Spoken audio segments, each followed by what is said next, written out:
આયુર્વેદિક સેન્ટરો એ ચાચા છે. આયુર્વેદિક અને સાથે સમન્વયનું અહીંયા જુઓ ફોરેનર્સ પણ તમને ફરતા જોવા મળે.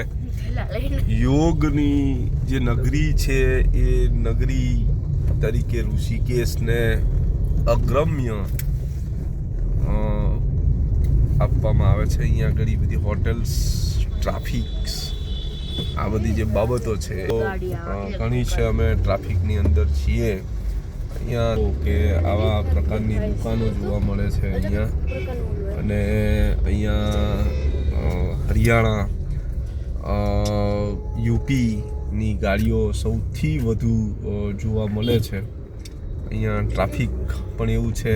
આગળ બસ જાય છે હરિદ્વારથી બદ્રીનાથની અને અત્યારે તાપ છે એટલે ફૂલ ગુલાબી જેવું વાતાવરણ લાગી રહ્યું છે અને સરસ મજાનું અહીંયા વાતાવરણ છે. આ જો ગાડીઓ બધી આમ તેમ આવે છે. જો આ ફોરેનર્સ તમે જુઓ, ફોરેનર્સ છે અહીંયા આગળ ફરતા તમને જોવા મળે છે. તમે અમેરિકાની અંદર બજારમાં ફરતા હોય એવી રીતે અહીંયા આગળ ફરે છે અને ખૂબ સરસ એવું અહીંનું વાતાવરણ છે. આ બધી દુકાનો છે, લક્ષ્મણ ઝૂલા, શ્રીનગર, બદ્રીનાથ, કેદારનાથ માટેનો આ રસ્તો તમે જુઓ. આપણે અત્યારે હા ઋષિકેશની અંદર જ છીએ.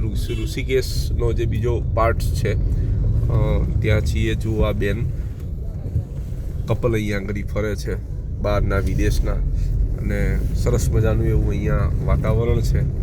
તમે જુઓ આ રાઇડિંગ માટેનું છે.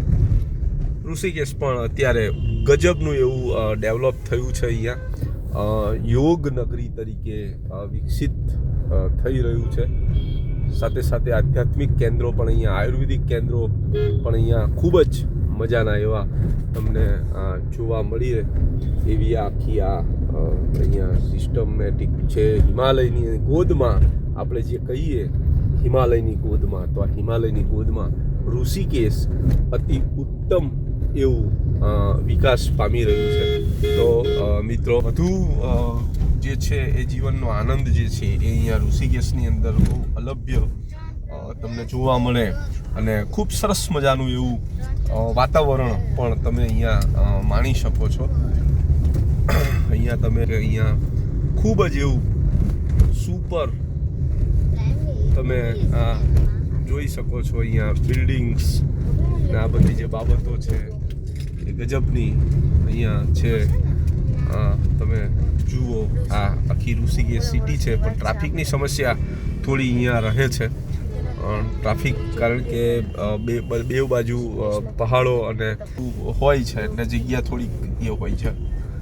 તો ઋષિકેશ ખૂબ જ એવું બેસ્ટ પ્લેસ અહીંયા ઉત્તરાખંડનું છે અને જુઓ ખૂબ જ મજાનું શહેર છે.